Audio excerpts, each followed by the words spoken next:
Fala pessoal, tudo bem com vocês? Bora falar do Corinthians porque Thales Magno preocupa, Yuri Alberto está de volta, será que já para esse jogo contra o Bragantino? A gente vai falar sobre o provável time que entra em campo pela Sul-Americana com Héctor Hernandes, novo reforço ainda não oficializado, mas já aprovado nos exames e uma notícia ruim, né? O Timão voltou para a zona do rebaixamento no Campeonato Brasileiro. Vitória e Cruzeiro ficaram no empate em 2-2 e olha que o Vitória abriu 2-0 com um golaço do Alejandro de bicicleta. O goleiro Cássio, bem conhecido dos corintianos, nada pôde fazer, a bola entrou no seu ângulo. Negócio inacreditável no primeiro tempo, espetacular do Vitória. Não é que o Cruzeiro empatou e olha que empatou com um gol que, meu Deus, como que o VAR validou eu ainda não entendi, porque o Matheus Henrique abraçou a bola com o braço, depois teve até uma falta reclamada, mas a mão na origem já seria o suficiente para anular o gol foi validado, o Cruzeiro empatou, e com isso, bom, de qualquer forma, né, se não fosse isso, o Vitória teria vencido o jogo e seria até pior. Mas com isso, terminando 2-2, o Vitória somou um pontinho e com a mesma pontuação passou o Corinthians e agora é 16º. O Corinthians é o 17º, primeiro da zona, com os mesmos 22 pontos, mas o Corinthians só tem 4 vitórias no campeonato, o Vitória tem 6. E por isso, pelos critérios, o Corinthians voltou para a zona do rebaixamento.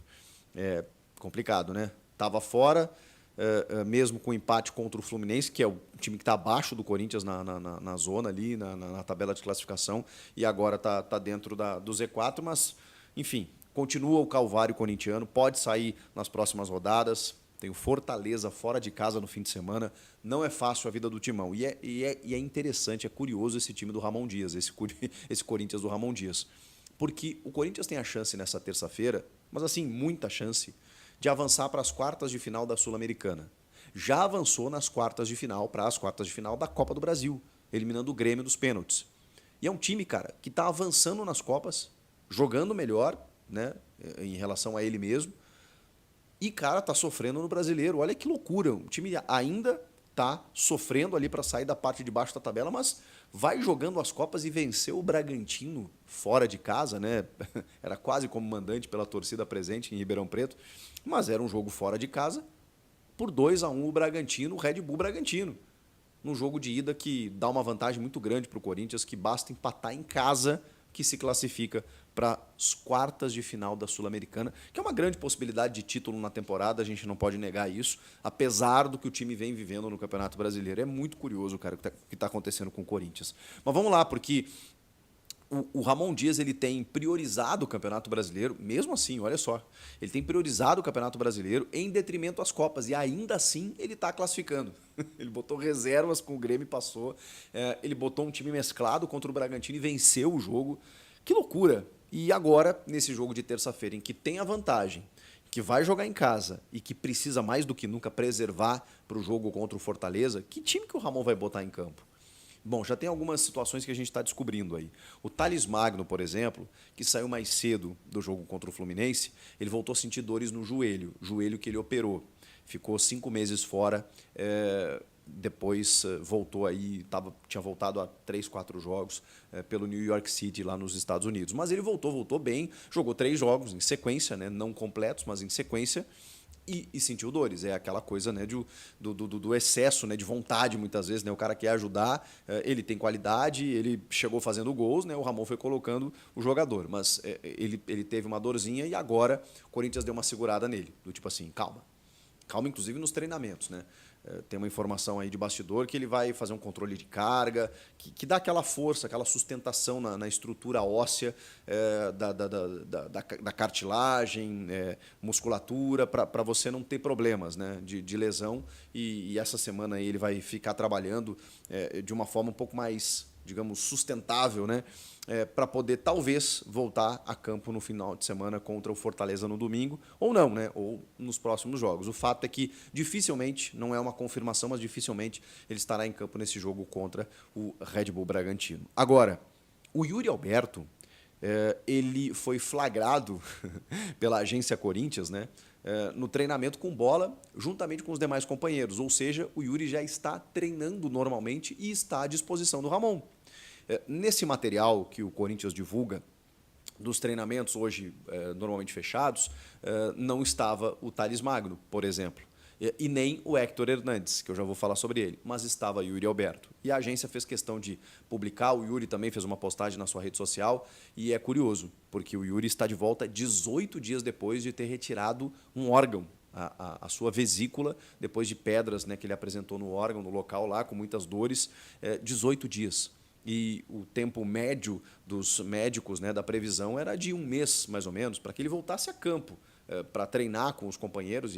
E aí tem a questão do ritmo de jogo, de treino e tudo mais. Em 18 dias ele já estava treinando com os demais companheiros e está à disposição. Acho muito difícil que ele comece como titular nesse jogo contra o Bragantino, mas não duvidaria se ele fosse para o banco e ganhasse alguns minutos, porque ele está sendo preparado, na verdade, para o jogo contra o Fortaleza. A gente pode falar o que quiser do Yuri Alberto, mas ele é um cara que se esforça, inclusive, para voltar logo depois das lesões. Vocês vão lembrar quando ele teve não chegou a ser uma fratura, uma fissura, né, na costela, e ele voltou bem antes do previsto, numa disputa com o zagueiro Murilo num derby, acho que no Campeonato Paulista ainda desse ano. E ele voltou rapidamente. Ele tem essa capacidade, né, de voltar antes do previsto. E ele ainda é o artilheiro do time na temporada. Então, é um jogador que, na ausência dele, o Pedro Raul recebeu algumas oportunidades, o Giovani recebeu algumas oportunidades, o Thales, não da mesma função, entrou, fez alguns gols e tal,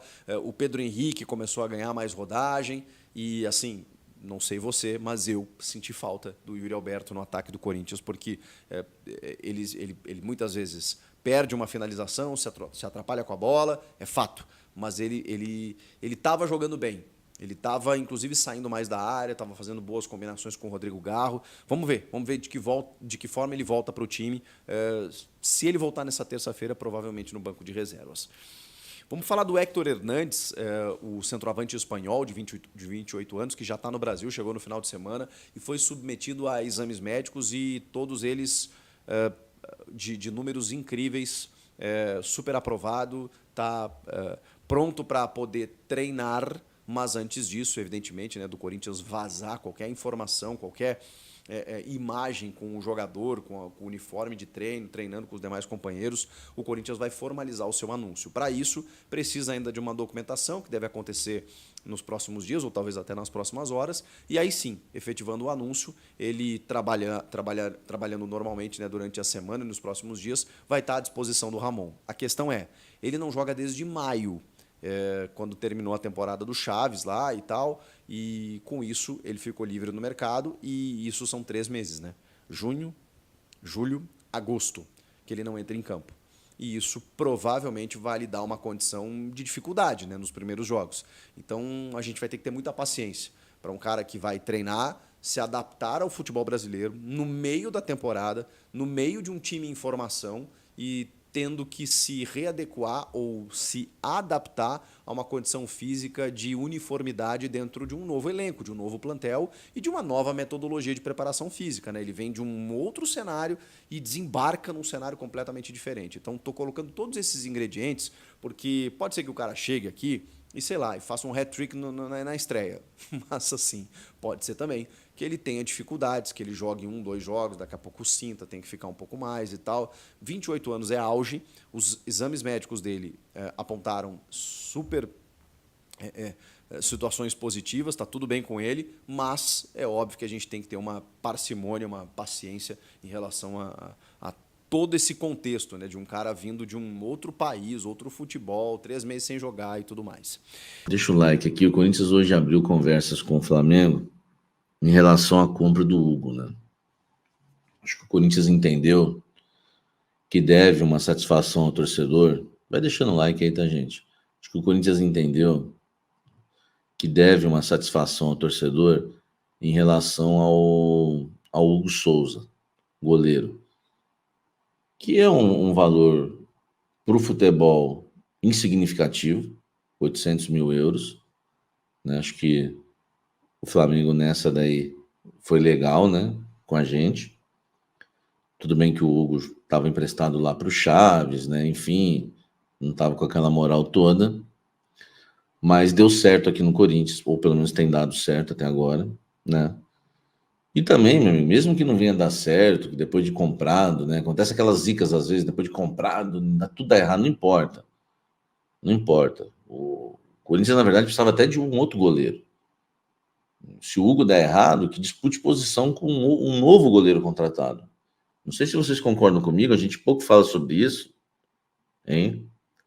A gente pouco fala sobre isso, mas o Corinthians deveria contratar outro goleiro. Outro goleiro. Porque não dá para confiar no Donelli. Tá? Não dá para confiar no Matheus Donelli. Eu não entendi por que renovaram o contrato do Donelli, porque renovaram o contrato do Fagner, mas aí é outra história. Agora, o Corinthians foi tentar alinhar uma situação com o Flamengo porque não tem no contrato, né, uma cláusula de adiantamento, de pagamento, enfim. Então, o Corinthians precisa saber se pode já fazer o pagamento agora ou não pode. Muita gente não se deparou em relação a isso. Entendeu? Muita gente ainda... O Corinthians agora foi lá, né, conversar com o Flamengo para saber, né, exatamente. Acho que eles deveriam conhecer mais sobre lei, sobre alguma coisa. Eu não entendo muito nesse sentido, né, porque eu não tive acesso ao contrato. Mas o Corinthians precisa saber se pode pagar adiantado ou não, ou então é obrigado a pagar só no final do ano. É uma coisa que a gente precisa saber, tá? O que me dá medo, e eu estou investigando para vocês, apurando, é alguma cláusula, né, que diz assim, ó, se pintar uma proposta, o Corinthians tem que cobrir essa proposta. Isso me dá medo, porque eu já vi isso acontecer no futebol. Então isso me preocupa. Eu já falei aqui, tá? Assim, tem algumas coisas que eu falo aqui que às vezes vocês acham meio absurdo, ou então é zica, aquelas coisas bobas. Mas, cara, é uma coisa para a gente ficar atento, porque eu falei aqui outro dia, eu falei, ó, o Corinthians vai ter dificuldades no mercado da bola, com esse noticiário policial, com atrasos, com invasões ao clube.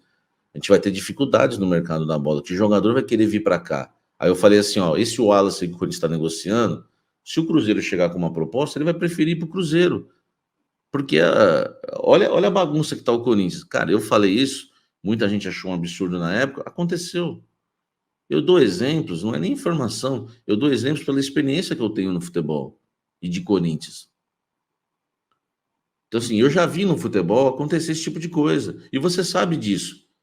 Que pode chegar lá para outubro, novembro, ó, pintou uma proposta aí de tanto, 20 milhões de euros. Ou o Corinthians cobre ou ele vai embora.